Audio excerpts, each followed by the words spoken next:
This is not one of the checks and balances people often talk about. They talk about Congress having the responsibility to define which programs will be funded and how much, under what rules they'll operate on, and the President has to execute those programs, therefore a separation of powers. And by holding on to that responsibility, we serve as a check on the effort for an authoritarian to be the force that decides which programs are funded and how much they're funded at and how much rules or what the rules will be they operate under. And we're seeing that transfer of power right now from the Congress to the President, because the President's deeply engaged in essentially the equivalent of a line item veto by slow-walking funds, by freezing funds, by impounding funds, by slowly getting to the end of the year, and then by filing a rescission request at the end of the year, watching them magically evaporate when the last day of the fiscal year comes, this fancy term called a pocket rescission. Absolutely, all of these are part of a line item veto strategy, and the President just implementing the programs willy-nilly the way he wants, as opposed to following the instructions from Congress. So in 9 months, we have seen not just an attack on the freedoms,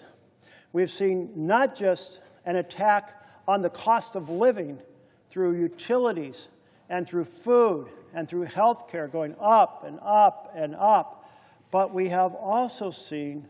this fundamental collapse of oversight that you've pointed to. If this much damage to the checks and balances can be done from January to October, if this much damage has been done to costs that Americans experience from January to October,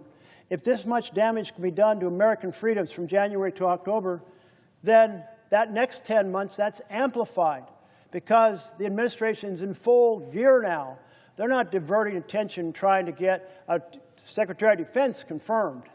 They're not diverting attention trying to get the head of the FBI confirmed. No, they're in full gear now with this set of instructions that flow from this plan, Project 2025, developed by our current director of OMB, Russ Vought. And he is one capable individual who has a belief in the supreme primacy of the executive branch, calls it a unitary executive, and that the President should make the decisions about what's funded and how it's funded. The President should make the decisions about the rules for those programs. And that means the collective knowledge of these 100 senators, bringing their diverse life experience, their diverse education, their diverse knowledge of different parts of the country. All of that diverse experience is tossed out.